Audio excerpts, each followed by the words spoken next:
Queridos irmãos, é uma lição desafiadora. Eu vou pedir o suporte à cabine de som, portanto, à comunicação, para podermos certamente começar a recapitular esta lição poderosa, este trimestre do grande conflito, mas não sei, eu e a Inês não combinámos, mas vamos falar as duas de fé. Vamos falar as duas de fé. E esta semana fé contra todas as probabilidades. Eu não sei, queridos irmãos, gostava de ver a vossa... Quantos é que têm a Bíblia na mão? Convosco? Quantos é que têm desta forma? Se calhar hoje em dia já temos muitos dispositivos. Ao estudar esta lição eu senti uma grande dívida, uma grande gratidão com aqueles que foram os reformadores. Aqueles que permitiram que nós pudéssemos quê? Ter a Bíblia na nossa língua conosco. Podem passar ao slide seguinte, por favor. E a lição vem falar destes reformadores e eu creio que todos nós devíamos refletir quando pensamos, quando abrimos a Bíblia e achamos que é já alguma coisa inerente, é muito fácil ir à prateleira, à mesinha da nossa cabeceira e aqui temos a palavra de Deus.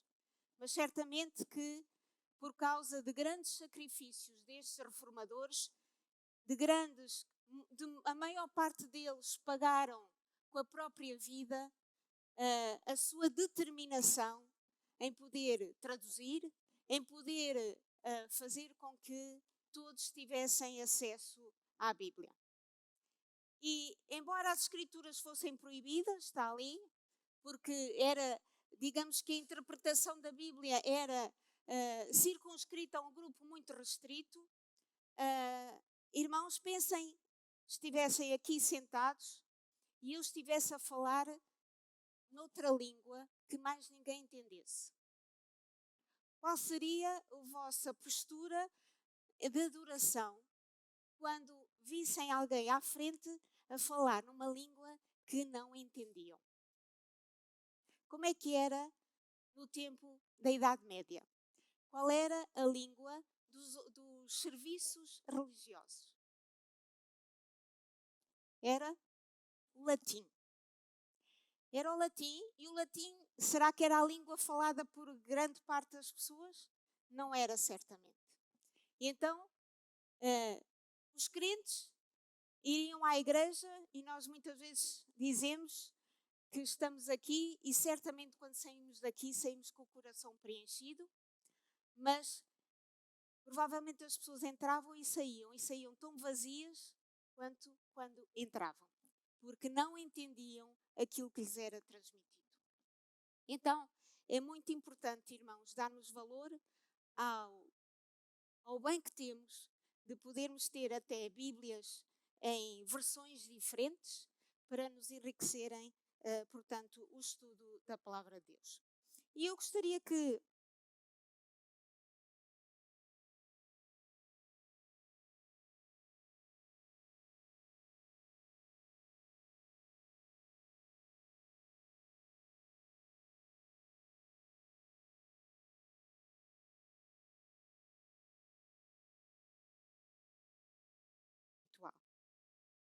E por isso, há um verso que todos podemos dizer de cor: escondi a tua palavra no meu coração para não pecar contra ti.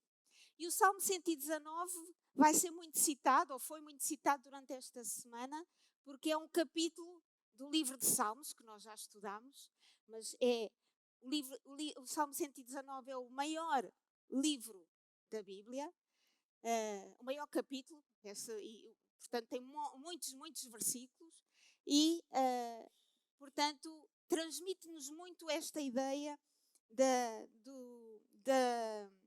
verdade da palavra de Deus, deste tesouro que deve estar escondido no nosso coração. E eu, antes de falar do desafio que sábado nos fala, eu se calhar vou deixar o desafio para o final.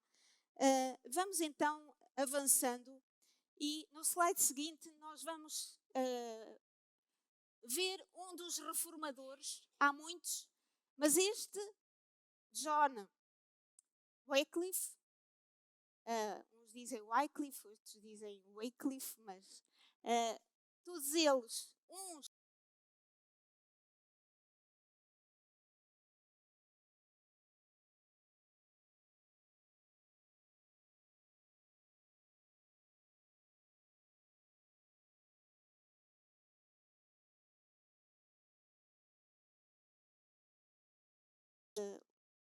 era letrado, era um homem que gostava de certamente estudar.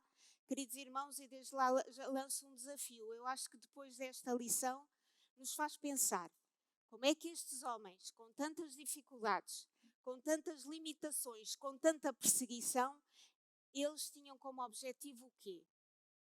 Estudar cada vez mais as Escrituras. E nós hoje temos lição da escola sabatina, que podemos ter nos dispositivos, nos nossos telemóveis, e muitas vezes negligenciamos este estudo. Então, realmente, este homem foi um dos primeiros que trabalhou na tradução da Bíblia para o inglês. Ele via a necessidade das pessoas não ouvirem os serviços religiosos e a própria palavra de Deus em latim, mas ouvirem na sua língua original. E, obviamente, ele era inglês e preocupou-se com essa questão. Gostaria de pedir a vossa participação, e não sei se vai haver um micro na sala, mas que pudéssemos pensar: o que é que eu ganho ao estudar a Bíblia? Será que há algum benefício no estudo da Bíblia? A Bíblia é o quê?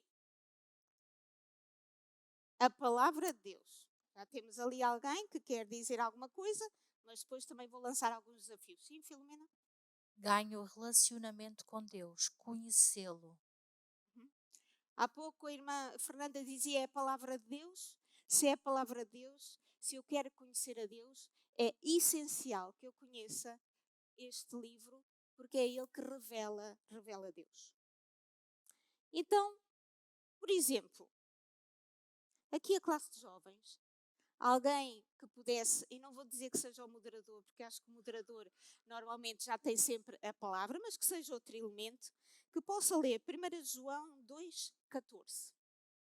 E a minha unidade hoje está um bocadinho desfalcada, mas vou pedir, por exemplo, à unidade 1, que pudesse algum elemento ler, por exemplo, o Salmo 119, o verso 98.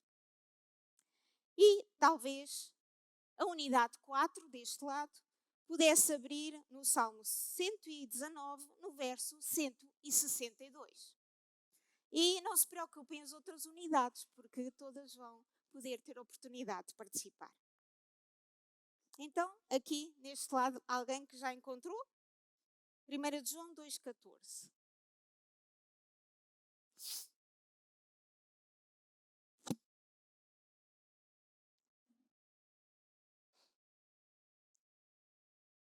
Todos encontraram?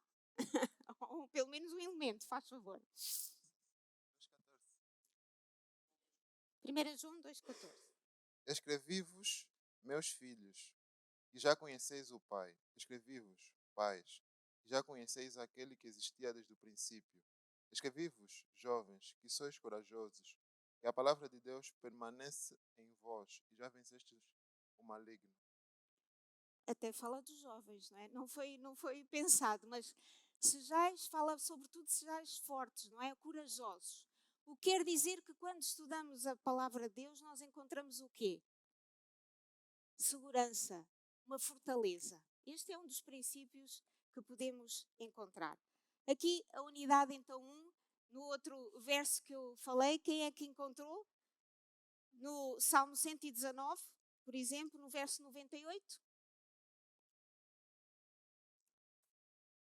Ponham a mão no ar, porque assim o Tiago identifica mais facilmente, se não se importam, está bem? Quem é que tem o verso 98 do Salmo 119? Irmã Yael?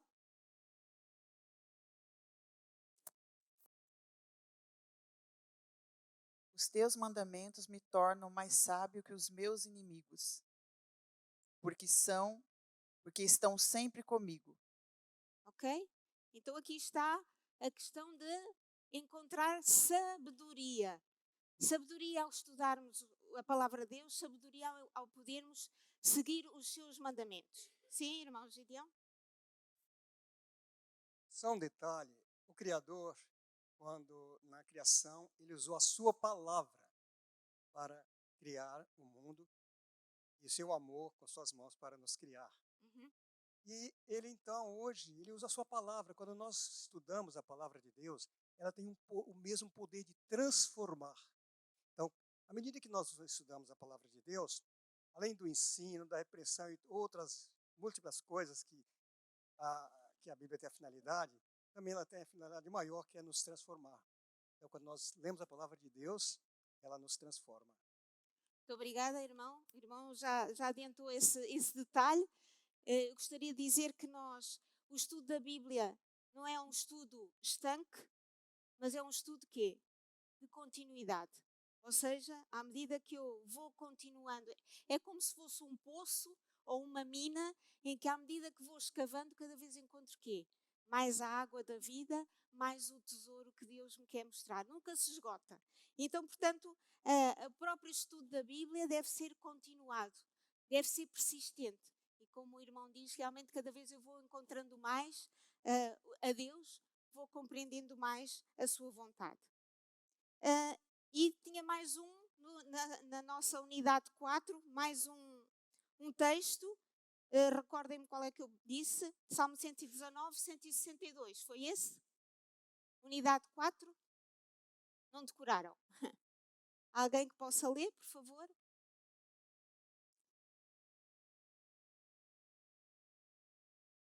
Eu me regozijo na tua promessa como alguém que encontra grandes despojos. Isto de grandes despojos, podíamos dizer noutras versões, está um grande tesouro. É há pouco aquilo que eu falei. Portanto, a palavra de Deus, porquê que eu devo estudar a Bíblia? Isto são alguns tópicos, encontraríamos muitos outros. Passaremos então ao slide seguinte. Irmão White, no Grande Conflito, temos capítulos que falam muito dos reformadores e eu fui buscar certamente algumas citações relacionadas com cada um deles. E, portanto, este reformador era ensinador hábil e ardoroso, eloquente pregador. E a sua vida diária era uma demonstração das verdades que pregava. Aqui está a questão da coerência, não é? As palavras que ele falava estavam diretamente relacionadas com a sua forma de viver. E o conhecimento das Escrituras, a força do seu raciocínio, a pureza da sua vida e a sua coragem e integridade, inflexíveis, conquistaram-lhe geral estima e confiança. No entanto, na lição de domingo, que nos vem falar da palavra, diz que as Escrituras fazem brilhar a alegria sobre a nossa... Estudaram a lição, meus queridos irmãos. Vamos abrir o livro, o dia de domingo, a citação no segundo parágrafo. As Escrituras fazem brilhar a alegria sobre as nossas tristezas e esperança sobre o nosso desânimo, luz sobre as nossas trevas. Dão orientação à nossa confusão, certeza na nossa perplexidade, força na nossa fraqueza e sabedoria na nossa ignorância. Mas às vezes nós sabemos tudo, não é? Eu sei tudo. E não temos esta humildade que estes homens tinham de saber que era na palavra de Deus que podiam encontrar todas as verdades. E assim este homem, John Wycliffe, traduziu a Bíblia para inglês para que mais pessoas pudessem ter acesso à palavra de Deus. E então, avançando, muitos continuaram. E este legado não ficou só neste reformador. Vamos avançar para o próximo. E temos William Tyndale, também inglês. Eu apenas pus ali as datas, como nós percebendo que o tempo da Idade Média, o tempo destes reformadores, foi realmente um tempo de desbravar e de mostrar a verdade da palavra de Deus. E muitos deles, se nós fizermos contas, foram homens que tiveram uma vida muito curta, não é? A sua vida foi ceifada pela perseguição e muitos deles martirizados. Também um grande estudioso, tornou-se uma figura de liderança na Reforma protestante e, portanto, este também foi executado e é conhecido como o tradutor da Bíblia para o inglês, influenciado pelas obras de Erasmo de Roterdã e Martinho Lutero. Portanto, aqui neste período já vamos falar de Martinho Lutero, mas obviamente este homem também se deixou influenciar por este grupo de pessoas que queria certamente mostrar a palavra de Deus ao mundo. E muitas traduções, nós podemos compreender que as traduções e o anterior reformador, se calhar, teve algumas falhas e à medida que o tempo foi passando, outros foram limando essas diferenças, podendo chegar ao texto mais original possível. Portanto, traduziu e fez algumas correções à Bíblia que já existia. Queridos irmãos, não havia certamente a quantidade de Bíblias que nós hoje poderemos ter. Era um grupo restrito que tinha acesso, as traduções não eram tão fáceis, se calhar, de imprimir como nós hoje as temos, mas há um aspecto muito importante aqui, é que apesar de todas as perseguições, aquilo que está patente é que a verdade vencerá. Quem quer ler Mateus 24, 35? Talvez agora as unidades 1, 4 de jovens já está, agora se calhar a unidade 2, algum elemento da unidade 2, por favor, que possa ler Mateus 24, 35. Quem encontrou que possa levantar a mão para que o Tiago consiga localizar a pessoa.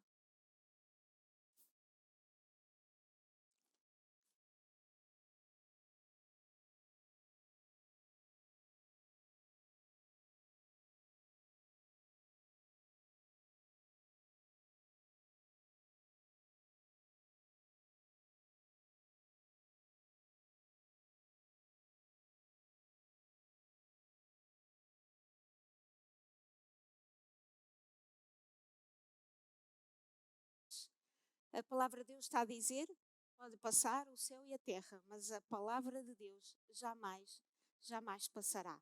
E é esta a verdade que muitos destes reformadores se alicerçavam, não é? Da verdade da palavra de Deus. E, portanto, aqui nós com este homem, William Tyndale, ele realmente fez miraculosamente muitas traduções e veem isso no vosso trimensário, que apesar de após a sua morte, apesar de após a sua execução, este homem deixou um legado extraordinário. Uma estimativa sugere que o Velho Testamento da Bíblia de King James, alguns de nós se calhar até as temos connosco, é 76% da tradução de Tyndale e o Novo Testamento 83%. Portanto, creio que... E depois vem este número extraordinário, 2.000 milhões de Bíblias impressas, traduzidas em 2.454 línguas. Mas ainda há muitas línguas, ainda há muitos dialetos que não têm acesso à Bíblia. E este homem deixou, portanto, a sua vida não foi em vão. Vamos avançar no próximo slide, por favor. E quando confrontado com alguns diálogos, às vezes inquisidores, alguém dizia: seriam melhores estando sem as leis de Deus do que sem as do Papa. Ao qual Tyndale respondeu: desafio o Papa e todas as suas leis, e se Deus poupar a minha vida, dentro em pouco farei com que um rapaz que conduz o arado saiba mais das Escrituras do que vós. E sabemos que naquele tempo o analfabetismo era muito grande. Mas até com a tradução da Bíblia, nós percebemos o grande desafio e se calhar o incremento que foi dado à sociedade das pessoas poderem ser mais estudadas e poderem ter acesso às Escrituras. Queridos irmãos, graças a Deus que na igreja nós temos, e nos jovens e na sociedade, a poder saber e poder estudar. Mas será que estamos com este mesmo desafio que este homem lançou, de que até um simples jovem que trabalhasse com o seu arado e que provavelmente até nem saberia ler, não é? Pudesse ter acesso à Bíblia e poder saber mais das Escrituras. Aqui eu lanço um desafio aos dirigentes dos jovens, aos ministérios da criança, a cada um de nós. Apostemos em saber mais sobre a Bíblia. Jovens, façam mais insígnias da Bíblia. Porque haverá o tempo em que não teremos acesso ao que está aqui, mas somente ao que estiver aqui, na nossa mente. Vamos avançando. E agora o grande outro aspecto da lição é que a Bíblia, eu interpreto a Bíblia de acordo com aquilo, com a minha vontade, com o meu eu sei. É assim? É assim que eu interpreto a Bíblia, a palavra de Deus. Conforme a leio, eu digo, eu acho que este texto quer dizer isto ou aquilo. É assim? O que é que aqui nos lança o desafio de que se a palavra de Deus deve ser quê? Estudada com quê?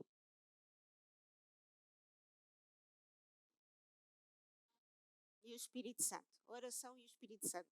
Ou seja, qualquer um de nós que possa abrir a Bíblia, em primeiro lugar, deve ter o seu pensamento voltado para Deus.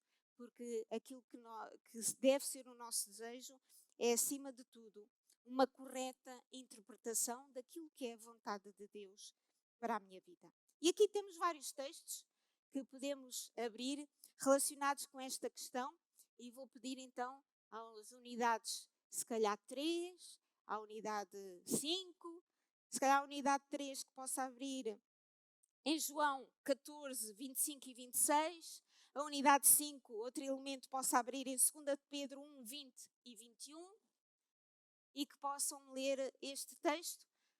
Sempre que possam levantar a mão, por favor, e o Tiago vos encaminhará o microfone.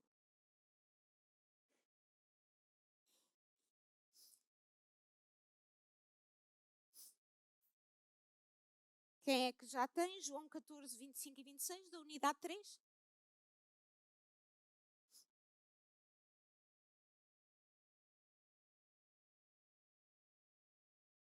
Eu pedia que não fosse o moderador. A unidade 3 tem muitos elementos, certamente. Está bem? 26.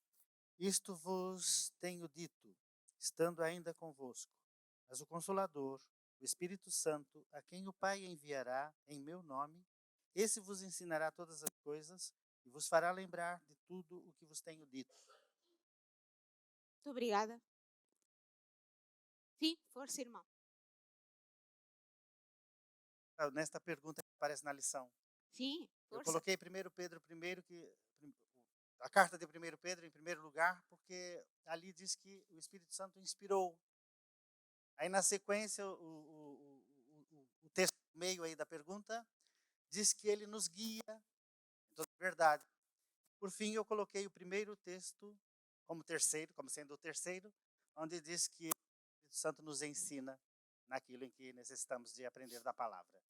Ok, irmão, obrigada. Quer dizer que o irmão, quando estudou a lição, pediu que o Espírito Santo o orientasse a poder perceber melhor a sequência desta pergunta e do que é que Deus nos queria mostrar. Então, nessa sequência eu inverti todos os textos, portanto, de baixo para cima. O Espírito Santo a inspirar e depois o Espírito Santo que nos possa então ensinar.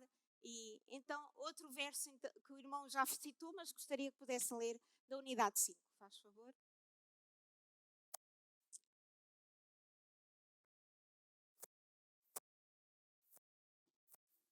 Segunda de Pedro? Alguém encontrou?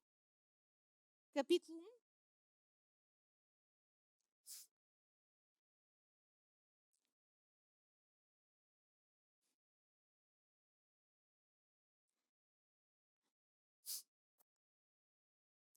Verso 20 e 21. Eu não gostaria que houvesse compasso de espera, uma vez que eu lancei o repto com antecedência. É bom que Faz favor, irmão. Sabendo primeiramente isto, que nenhuma profecia da Escritura é particular, é de particular interpretação, porque a profecia nunca foi produzida por vontade de homem algum, mas os homens santos de Deus falaram inspirados pelo Espírito Santo. Muito obrigada.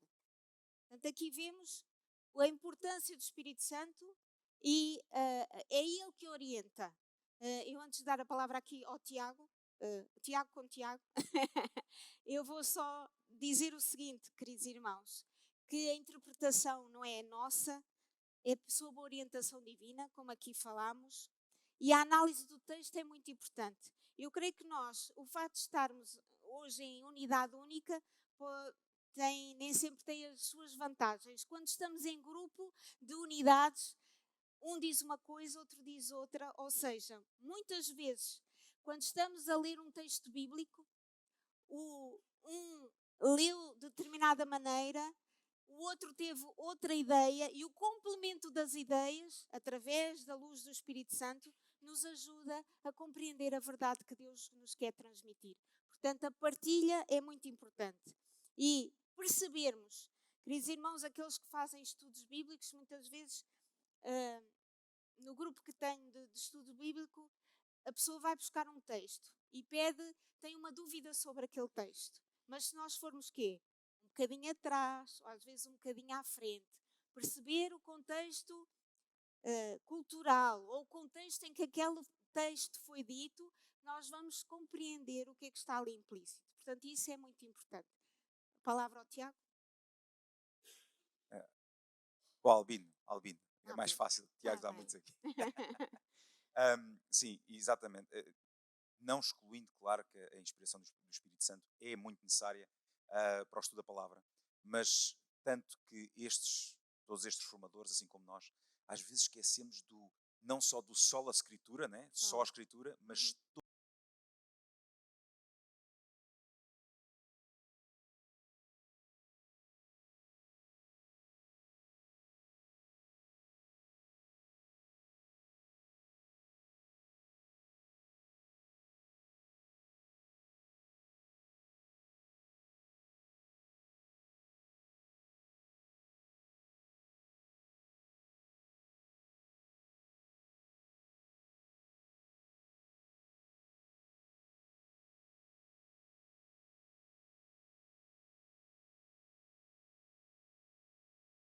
da verdade presente, de continuar a estudar para continuarmos a aprofundar coisas que já foram descobertas, que hoje temos uma muito maior luz.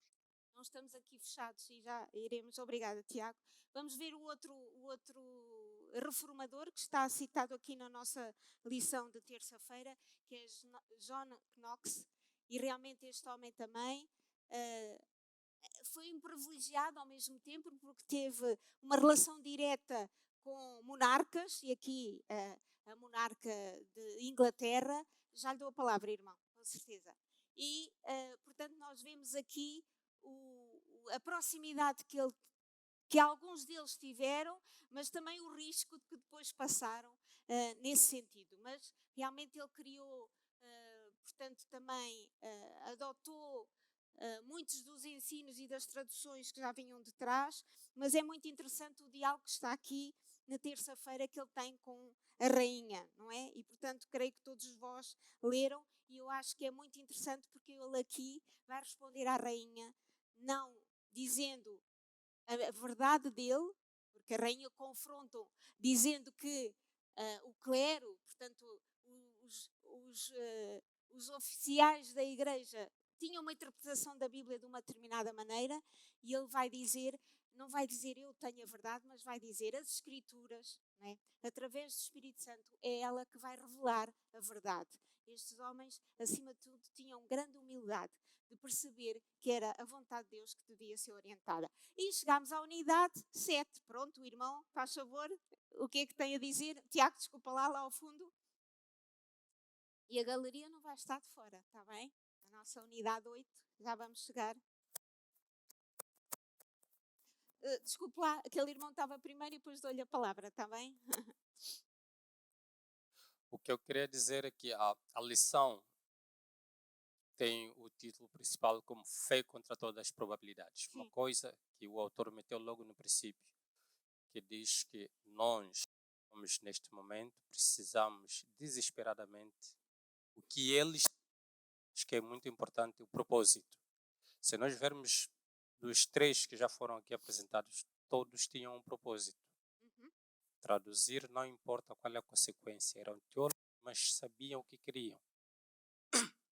Nós estamos num tempo que, posso dizer, está diluído.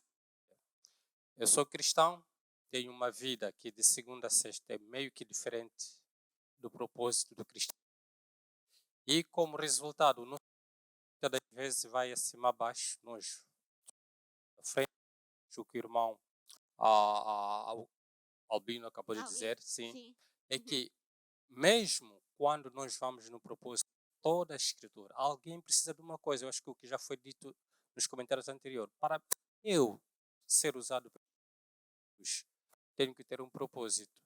Primeiro, entender o que eu sou bom em fazer, porque é isso que estamos a ver essas pessoas a fazer. Quando eu saber que sou bom em fazer alguma coisa,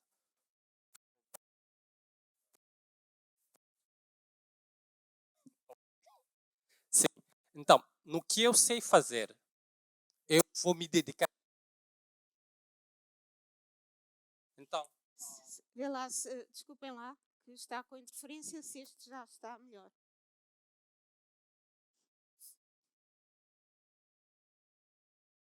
Não queremos que não se ouça, vejam se este está melhor. O vermelho.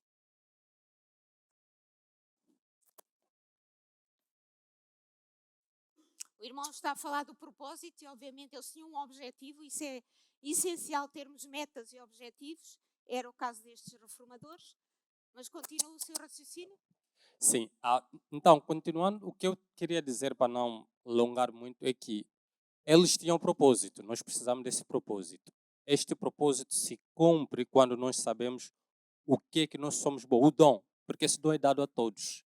Os que pregam, os que conseguem assim, porque tem alguém que consegue ficar lá à frente, sei que a sua adrenalina sobe e se esqueça de tudo e consegue pregar muito bem. Mas tem alguém que pode falar com uma pessoa que é próximo, que são os pequenos grupos, ou um one-on-one, como se fala, e depois, para mim conseguir transmitir esta verdade, que seja num grupo ou a uma pessoa, aí vem a sola escritura. Tipo, eu tenho que me dedicar na leitura, com a ajuda do Espírito Santo, para mim poder transmitir a verdade.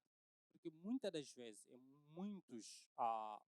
muitas reuniões que nós temos, ou estudos bíblicos, nós vamos muito pelo pouco que nós ouvimos, não é o que nós lemos.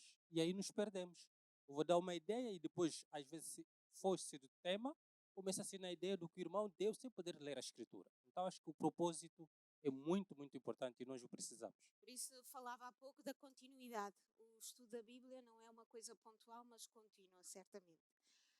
Aqui alguém à frente que queria falar, Tiago, desculpa lá, hoje fazes mais umas maratonas de exercício, mas agradeço a tua participação. Bom dia. Eu ainda esta semana estive a ver um sermão que um amigo mandou-me. Ele é de outra denominação e ele mandou-me um sermão que falava do sábado. E esta pessoa começou logo a dizer que sábado era legalismo e ele tentava fazer advogado do diabo, literalmente. Que ele dava os motivos para guardar o sábado e os motivos para não guardar o sábado. Claro que ele não guarda o sábado. Então ficou uma coisa muito confusa, porque ele deu todos os motivos convincentes para guardar o sábado. E no fim deste sermão, ele diz: se o sábado fosse para guardar, os reformadores tinham descoberto, e não só. Nas nossas confissões de fé, que nós já temos há muito tempo, está escrito assim. E nós mudamos sim o sábado para o domingo em honra da ressurreição, porque o sábado não é uma coisa literal, é um princípio, os mandamentos são princípios. E por que é que eu falo dessa história? Porque pessoas como Wycliffe e Tyndale simplesmente queriam que as pessoas pegassem na Bíblia, pudessem lê-la e estudá-la, sem tendo a ideia de outros homens e de outras pessoas e seguindo aquilo que estava lá, orando e buscando o Espírito Santo. Daí nasce a reforma, nasce aqui de uma luta de Satanás de tentar sufocar a palavra. E nós vemos no período da escuridão, ele sufocou a palavra para as pessoas nem lerem. Nós hoje temos a palavra conosco a cada momento que nós queremos. Mas o verdadeiro poder não está só em nós termos a palavra de Deus. Nós temos que estudar a palavra de Deus para nós mesmos. O irmão falou muito bem, a reforma é contínua. A reforma é contínua. Nós não podemos estar nunca satisfeitos e nunca agarrados à tradição. Tradições existem, algumas coisas são boas, outras não. Mas nós temos que estar numa contínua reforma para um crescimento espiritual. E esta reforma parte do individual e da minha busca pela verdade e da minha busca por Deus, que deve ser contínua por cada um de nós. Ao lermos sobre estes grandes homens, eu lembro-me da primeira vez que eu li O Grande Conflito, eu fiquei estupefacto pelo valor que a Bíblia tem de quantas pessoas morreram e quantas pessoas esforçaram-se e passaram por batalhas pessoais tremendas. E Deus esteve lá a apoiar e a criar. E hoje nós temos a Bíblia. Para mim, um dos exemplos mais lindos é, em inglês, não existe o propiciatório. Em português temos o propiciatório e propiciatório para a maior parte das pessoas não quer dizer nada. Ninguém sabe o que é um propiciatório. Mas Tyndale, quando estava a traduzir a Bíblia, foi buscar um termo que o Lutero foi usando. E o alemão gosta sempre de adicionar as palavras. Então, Gnadensstuhl quer dizer o assento da misericórdia. E é só um dos exemplos de como virou um termo mais lindo e algo que nasceu da reforma. Este termo que em inglês hoje tem e eu uso sempre. O assento da misericórdia é muito mais bonito do que o propiciatório. E agradeço o seu contributo porque é muito importante nós percebermos que até mesmo individualmente, quando estamos a estudar a palavra de Deus, que Ele nos possa abrir a mente para podermos chegar a mais verdades daquilo que Ele quer para a nossa vida. E não está estanque nos princípios. Obviamente o irmão falou do sábado, não íamos fazer aqui um estudo bíblico sobre o sábado, mas que Deus nos oriente a encontrarmos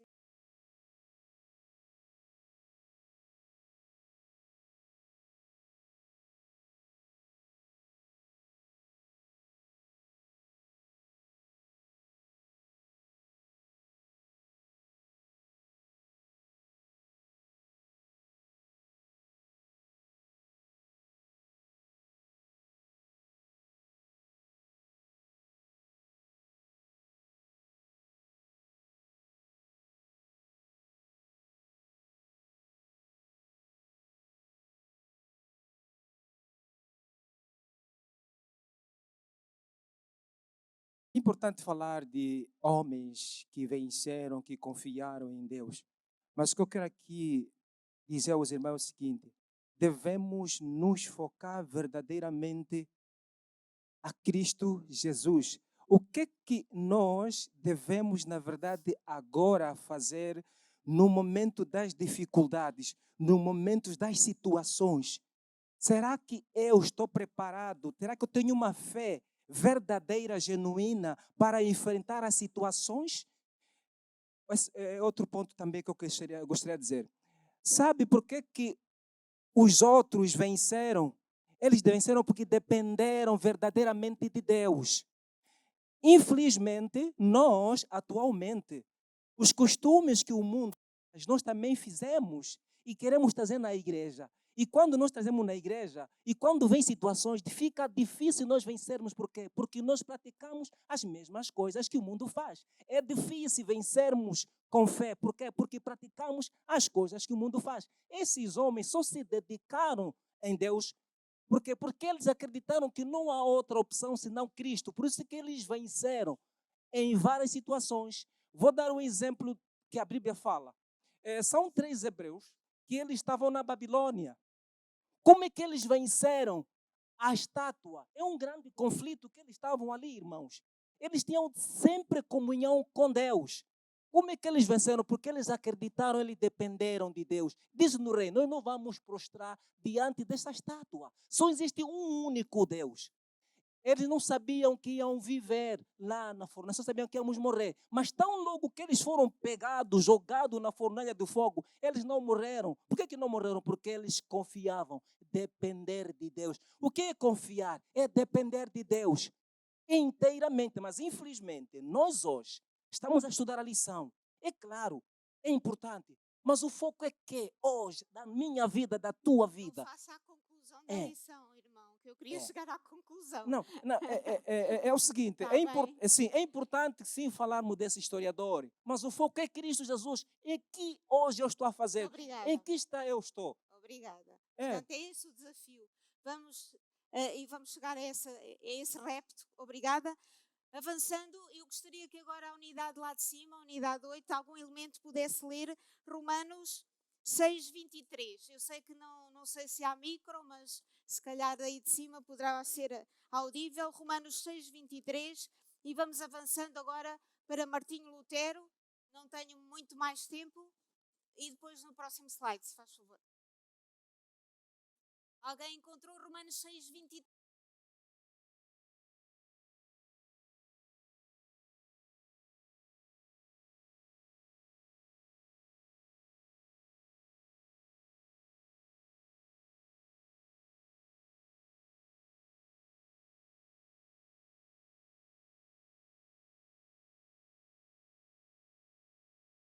Aquele homem que subia aquelas escadas e que aquelas palavras, o justo viverá pela fé, não tinha razão de ser, fazer quê? Fazer sacrifícios, fazer algo para alcançar, portanto, a salvação. E Martinho Lutero é certamente também uma grande referência. Eu não vou ter tempo para desbravar tudo, mas eu gostaria de sobretudo, frisar neste aspecto que a lição nos diz, é que as obras não são a causa da nossa salvação. Elas são a consequência. Elas são a consequência. E a doutrina da justificação pela fé, que Martinho Lutero muito bem desbravou, foi um bálsamo neste período obscuro que foi a Idade Média. E, queridos irmãos, a lição vem muito falar disto, até fala das palavras, foram como um gole de água fresca no deserto da vida destes crentes, dos homens e mulheres que achavam que tinham que alcançar a salvação fazendo o quê? Pagando para alcançar a salvação. Queridos irmãos, há um hino que nós cantamos muito, mas estas palavras durante a semana vieram à mente. Graça, simples assim. Perdão se recebe, se aceita e fim. Pecado não se explica, pecado se paga. E Cristo pagou por mim. Esta é a graça da salvação que Cristo outorgou e que estes homens compreenderam, muitos deles não na totalidade, porque a revelação é progressiva, mas conseguiram. E, portanto, aqui vemos que Martinho Lutero, perante grandes plateias de pessoas que o questionavam, era um homem estudioso, homem letrado e que procurou certamente chegar às verdades da reforma. E vamos avançando e chegamos a John Wesley. John Wesley, não é só John Wesley, também falamos muito do irmão, eram dois irmãos que também tiveram uma parte muito importante e, sobretudo, nesta questão do resultado. Qual é o resultado do meu amor para com Deus? Porquê que eu tenho que obedecer? Não é? Os nossos queridos pequeninos já aqui estão e quando os papás lhe dizem que eles têm que obedecer, não é? E quando vamos crescendo e os pais continuam a dizer que eles têm que obedecer, a obediência é consequência do quê? Do amor, não é? Do respeito e do amor. É uma prova de amor. Eu vou obedecer aos meus pais, eu vou fazer a sua vontade porque eu os amo. E o mesmo acontece com Deus.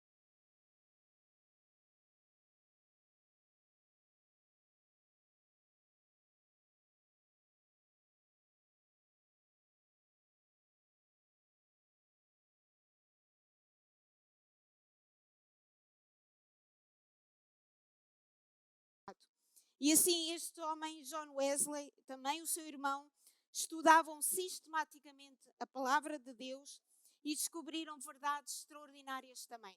Vamos avançando no slide. não temos muito mais tempo, mas gostava que pudéssemos pensar em algumas frases que estes homens deixaram. O primeiro dizia, que é o John Wycliffe: enquanto eu tiver fogo, enquanto eu tiver vida, falarei e defenderei a palavra de Deus. Estou disposto a defender aquilo que acredito, mesmo que custe a minha própria vida. E não foi só ele que teve a vida em risco e que a sua vida foi sanada. Cristo está connosco até o fim do mundo. Que o seu pequeno rebanho seja ousado, portanto, esta determinação que eles demonstravam. As Escrituras de Deus são o meu único fundamento e consistência em todas as questões de peso e importância. John Knox. E Martinho Lutero tem muitas frases, mas os sentimentos vêm e vão. Os sentimentos enganam, mas a minha segurança está na palavra de Deus. E finalmente, cristãos que leem são cristãos estagnados. Não, são cristãos em crescimento. Quando os cristãos param de ler, eles param de crescer. Queridos irmãos, não vamos ter sempre rebentos. E nós queremos que eles cresçam. Então nós também na fé não podemos ser rebentos, temos que crescer, temos que avançar. E para terminar, e peço desculpa, vamos avançando, Helena White lança um grande repto para nós, um propósito para a vida, que muitos dos irmãos aqui lançaram. E finalmente, aquilo que vos deixo no último slide é que pensemos, depois destes grandes exemplos, destas grandes verdades que muitos deles compreenderam, se calhar não na totalidade, há algo que devemos certamente refletir, é que qual é o nosso propósito de estarmos aqui, qual é o legado que vamos deixar e qual é a nossa caminhada. Porque, queridos irmãos, nós não vamos viver sempre com esta acalmia, com esta serenidade. Teremos nós, na nossa vida de fé, a mesma força e determinação para podermos enfrentar, se calhar, problemas maiores do que eles enfrentaram. Esse é o grande desafio para cada um de nós e é o desafio que a lição nos lançou. Que Deus vos abençoe. Muito obrigada.